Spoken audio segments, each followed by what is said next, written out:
नमस्कार, आप देख रहे हैं जन संवाद 24x7। सनातन धर्म का झंडा कैसे ऊंचा रहे, सनातन धर्म कैसे आगे बढ़े। हालांकि उत्तर प्रदेश में योगी आदित्यनाथ का पूरा ध्यान सनातन धर्म को जीवित रखने में है। लगातार उनकी कार्यशैली में सनातन धर्म का झंडा ऊंचा रहा है, लेकिन बहुत से परिवार, बहुत से क्षेत्रवासी इस झंडे को और ऊंचा करने की कवायद में लगे हुए हैं। ऐसा ही एक कार्य हो रहा है लोनी नगरपालिका के वार्ड नंबर 45 में। वार्ड नंबर 45 में रेल विहार के बी ब्लॉक में भागवत कथा का आयोजन किया जा रहा है। पंडित मनीष त्रिपाठी जी द्वारा इस कार्यक्रम में कुछ शब्द या कहें कुछ विचार जन संवाद को बताए गए। क्या है वो विचार, वह भी जानकारी अपने दर्शकों को देंगे। लेकिन सनातन को और आगे ले जाने के लिए क्षेत्र में ऐसे कार्य होने बहुत जरूरी है। रेल विहार में जो भागवत कथा का आयोजन किया जा रहा है, उसमें समाज सेवियों के साथ साथ समस्त क्षेत्रवासियों का भी सहयोग है। वहीं आचार्य जी ने बताया कि इस भागवत कथा में क्षेत्रवासी पहुंचकर इस पितृपक्ष में अपने पितरों को प्रसन्न करें। भागवत कथा का पितृपक्ष में स्मरण करना मतलब पितरों को प्रसन्न करना है। जिस तरह से ऐसे कार्यों का या सनातन को आगे ले जाने के लिए ऐसे भव्य आयोजन किए जा रहे हैं, कहीं ना कहीं हिंदुओं को आगे ले जाने के यह प्रयास हैं। भागवत कथा में वह सभी सनातनी परिवार पहुंचे, इसके लिए हर संभव प्रयास मनीष त्रिपाठी जी द्वारा किए जा रहे हैं। इस कार्यक्रम को लेकर मनीष त्रिपाठी जी ने क्या विचार दिए जन संवाद को, हम अपनी इस विशेष रिपोर्ट में दिखाएंगे समस्त क्षेत्रवासियों को। लोनी नगर पालिका के वार्ड नंबर 45 में एक बहुत ही भव्य कार्यक्रम का आयोजन किया जा रहा है। जानकारी लगी है यहाँ पर जो है भगवत गीता के कार्यक्रम का आयोजन होना है, जहाँ पर देखा जा रहा है कि हमारे मनीष जी हैं जो पुराने परिचित भी हैं और हमारे गुरु जी हैं, साथ में एक भैया और हैं। ये सभी लोग के संयोजन से सभी लोगों की उपस्थिति में व्यास गद्दी पर वेद व्यास जी की उपस्थिति दर्ज करते हुए इस भव्य कार्यक्रम का आयोजन किया जाएगा। आयोजन की रूपरेखा क्या होगी, आयोजन कब तक संपन्न होगा, आयोजन के बाद क्या क्या कार्यक्रम होंगे, इन सभी की जानकारी हेतु हम आयोजन समिति के पास आए हुए हैं और जानकारी लेंगे कि इस कथा का, भागवत कथा का पूर्ण आयोजन किसके नियंत्रण में, किसके संरक्षण में होगा और कार्यक्रम के किस दिन क्या क्या संपन्न होगा, साथ ही इसके बाद क्या और कोई कार्यक्रम है, वह सभी जानकारी हम यहाँ पर उपस्थित लोगों से लेंगे। बोले वृंदावन बिहारी लाल की जय। आचार्य श्री मनीष त्रिपाठी, श्री राम चित्रकूट, श्री राम तपोस्थली चित्रकूट, भगवान नारायण की अनुपम कृपा से आज हमें सुंदर लोनी रेल विहार स्थित B128 के सामने सम्मानित श्री अमित शुक्ला जी के मकान के सामने यह श्रीमद् भागवत कथा करने का अवसर मुझे प्राप्त हुआ है। और सबसे बड़ी बात यह है कि इस कथा में जो मुख्य यजमान हैं वो स्वयं ठाकुर जी हैं, बांके बिहारी जी हैं। तो यह कथा हम सबकी है, क्योंकि बांके बिहारी जिन जिन के हैं उनकी ही यह कथा है, क्योंकि इस कथा के जो मुख्य यजमान है वो स्वयं बिहारी जी हैं। तो जो जो बिहारी जी को मानते हो वो कहें कि ये कथा तो हमारे बिहारी जी की है। इसलिए पितृपक्ष में श्रीमद् भागवत कथा का जो वर्णन है वो 1000 वाले जो शेष भगवान हैं वो भी वर्णन नहीं कर सकते, तो मैं एक मुख वाला कैसे वर्णन कर सकता हूँ।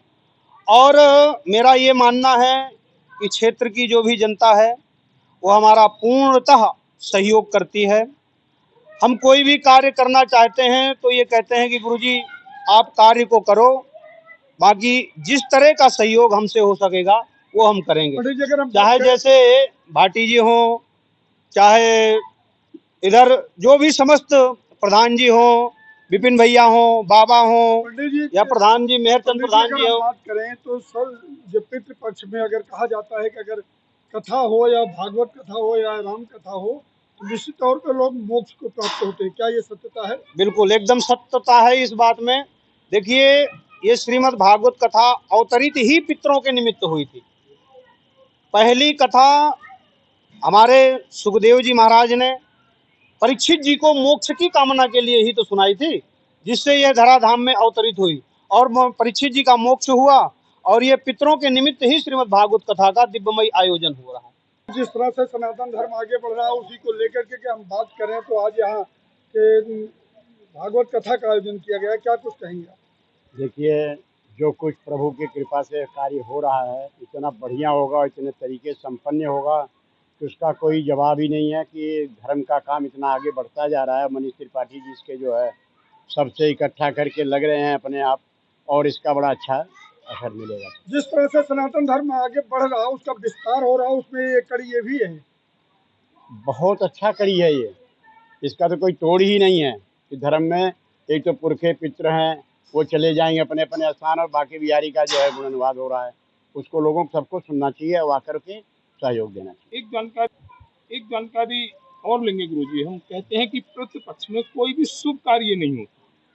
ये धारणा कहाँ से आई, कैसे आई, हम नहीं जानते, लेकिन इस पर आप क्या कहेंगे कि ये बड़ा कार्यक्रम? मुझे ज्यादा कुछ तो नहीं पता, लेकिन जो पता है ये पता है कि पितृपक्ष में शादी ब्याह जैसे या कोई अनुष्ठान वैसा होता है वो नहीं होता, लेकिन जो श्रीमद् भागवत है ये कर सकते हैं क्योंकि ये मोक्ष की प्राप्ति के लिए है। और पितरों में जो श्राद्ध पक्ष है इसमें बहुत ही अच्छा होता है भागवत का होना, क्योंकि पितृ जो होते हैं वो श्रीमद् भागवत को सुन के ही तृप्त होते हैं।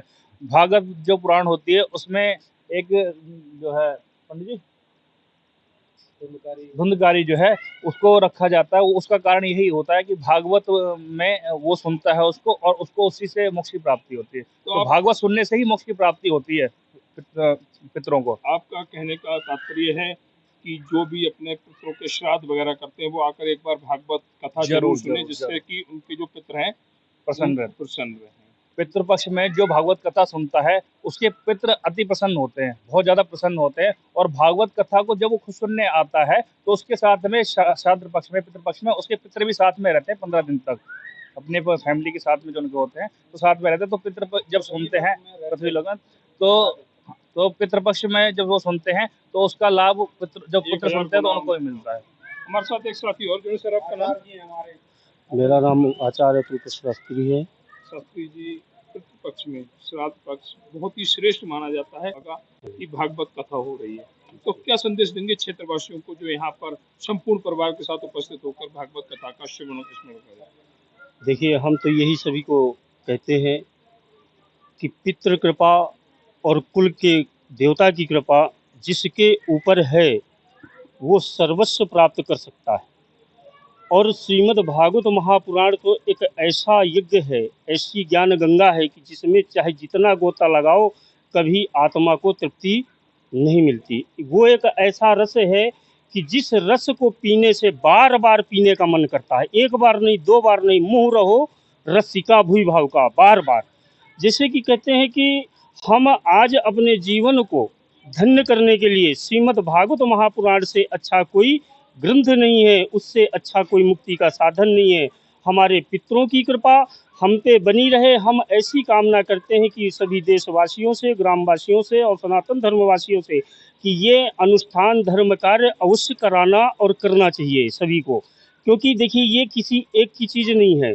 यहाँ तो हमारे भाई मनीष जी यहाँ बहुत अच्छा सुंदर कार्य कर रहे हैं कि ये जो जागृत नाजागृत जो हमारे ये सब क्षेत्रवासी हैं, जो नहीं जानता भी उसको जानने की ये अवगत कराते हैं कि भाई इसको आप करिए। आप लोग इसको जब करेंगे आपके पितरों की मुक्ति होगी और आपको धन सुख संपत्ति की प्राप्ति होगी। तो ये थे हमारे साथ त्यागी जी, बहुत ही सुंदर शब्दों में उन्होंने वर्णन किया कि श्राद्ध पक्ष में श्री भागवत कथा का स्मरण जरूर करें। यहाँ पर जो वेद व्यास जी हैं, जो मुनिराज जी बैठकर कथा का स्मरण श्रोताओं को कराएंगे, तो कम से कम जो भागवत कथा को सुनने वाले हैं, स्मरण करने वाले हैं, वह यहाँ तक आए और इस पक्ष में, पितृपक्ष में अपने पितरों को प्रसन्न करने के लिए कथा का जो गुरुजी वर्णन करेंगे उसका स्मरण करें और एक अच्छे कार्य का शुभारंभ करें, जिससे कि पितृपक्ष में आपके पितृ प्रसन्न रहें और आपके लिए कोई कष्ट ना हो।